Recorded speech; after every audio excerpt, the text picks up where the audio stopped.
Kualifikasi Piala Dunia 2026 Zona Asia putaran keempat.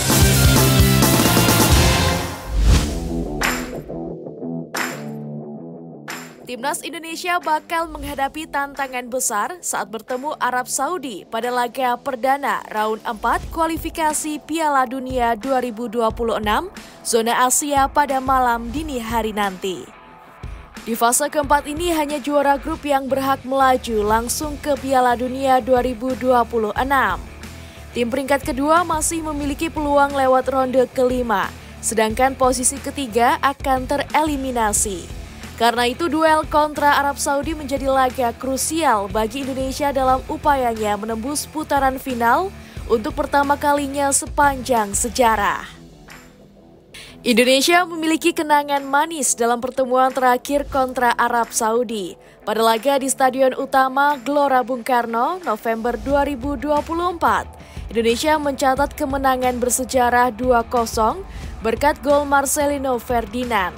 Itu menjadi kemenangan pertama Garuda atas Green Falcons sepanjang sejarah pertemuan kedua tim. Namun, Arab Saudi datang dengan misi balas dendam. Di putaran ketiga sebelumnya, tim asuhan Hervé Renard hanya mampu finish di posisi ketiga grup C setelah terlalu sering bermain imbang dan kehilangan poin penting. Kondisi itu membuat Jepang dan Australia melenggang ke Piala Dunia tanpa halangan berarti. Banyak yang memprediksikan Indonesia kecil bisa lolos langsung ke Piala Dunia ini, seperti yang dikutip dari sebuah platform analis bernama Football Myths Data, mengatakan timnas Indonesia untuk lolos otomatis ke Piala Dunia 2026 diprediksi hanya sebesar 7%, menjadi yang terendah di antara tim lainnya. Mantan wartawan dan redaktur olahraga Kompas Jimmy S. Haryanto mengatakan, prediksi hanya 7% hanya angka semata. Ini semoga menjadi titik balik timnas Indonesia untuk selalu berjuang menghadapi Arab Saudi dan Irak dalam fase ini. Jimmy juga menambahkan bahwa saat melawan Arab Saudi, timnas Indonesia harus mewaspadai pasukan pemain Arab tersebut. Pasalnya mereka memiliki misi balas dendam kala menghadapi Indonesia di round 3 lalu. Maka dari itu pemain timnas Indonesia harus mempunyai fighting spirit pada saat melawan Arab Saudi nanti. Berikut pernyataannya.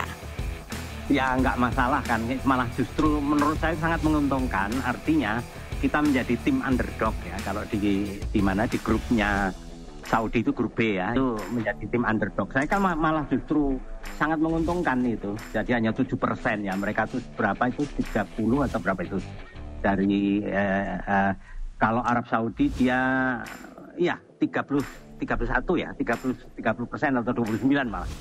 Jadi kita kecil sekali nggak masalah, tapi yang penting underdog justru malah lepas tanpa beban kita.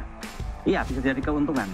Kan ini main di kandang Arab, ya di kandang Arab Saudi, beban mental untuk tampil sebagai tuan rumah tentu akan berat bagi mereka.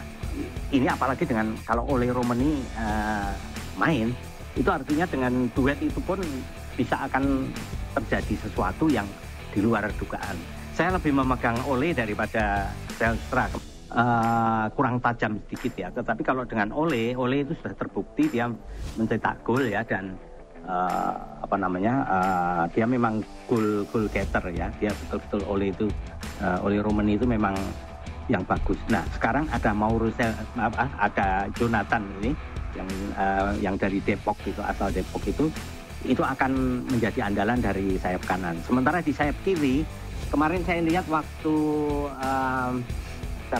Calvin Verdong main di klubnya di Lille Lille Italia itu, waktu main beberapa hari lalu, 2 atau 3 hari lalu itu, meskipun main cuma setengah main dia ya, hanya paruh main pertama, tapi kelihatan mainnya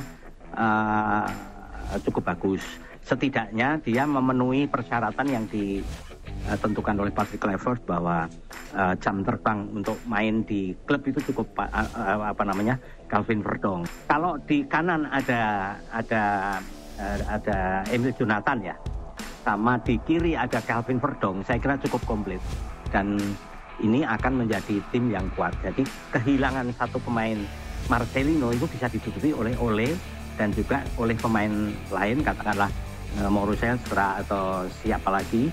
Malah mungkin pemain-pemain lokal kita yang dibawa ke sana, salah satu yang dibawa akan dimainkan menjadi goal getter di tengah gitu, target man di tengah. Tetapi saya kira nggak Patrick Kluivert. Tapi semua kita akan lihat bahwa starter line up itu adalah yang terkuat yang diturunkan melawan Arab Saudi pada tanggal 8 atau 9 Oktober dini hari. Itu yang menurut perkiraan saya. Ya. Pelatih Patrick Kluivert kemungkinan akan kembali menurunkan Ole Romeni di lini depan, meski sang striker masih dalam proses pemulihan cedera. Penyerang berusia 25 tahun itu tampil impresif dengan mencetak 3 gol dalam 4 laga terakhir sebelum mengalami masalah pada kaki. Jika Ole Romeni belum siap tampil, Ramadan Sananta berpeluang menjadi starter, sementara Ragnar Oratmangun dan Mauro Zelstra siap sebagai pelapis. Di lini belakang, Jai Itses dan Kelvin Verdong tetap menjadi andalan untuk menjaga stabilitas tim. Kluivert diprediksi tetap memainkan formasi 4-2-3-1, skema yang sempat diuji dalam laga uji coba melawan Libanon pada September lalu. Pertandingan ini menjadi momentum penting bagi skuad Garuda untuk menunjukkan bahwa timnas bisa lolos langsung ke Piala Dunia 2026 nanti. Dengan dukungan penuh supporter di tanah air, tim asuhan Patrick Kluivert bertekad meraih hal positif 2 laga nanti dan membuat sejarah untuk Indonesia. Saya Eka Kurniasari dan Chandra melaporkan. Kualifikasi Piala Dunia 2026 Zona Asia putaran keempat.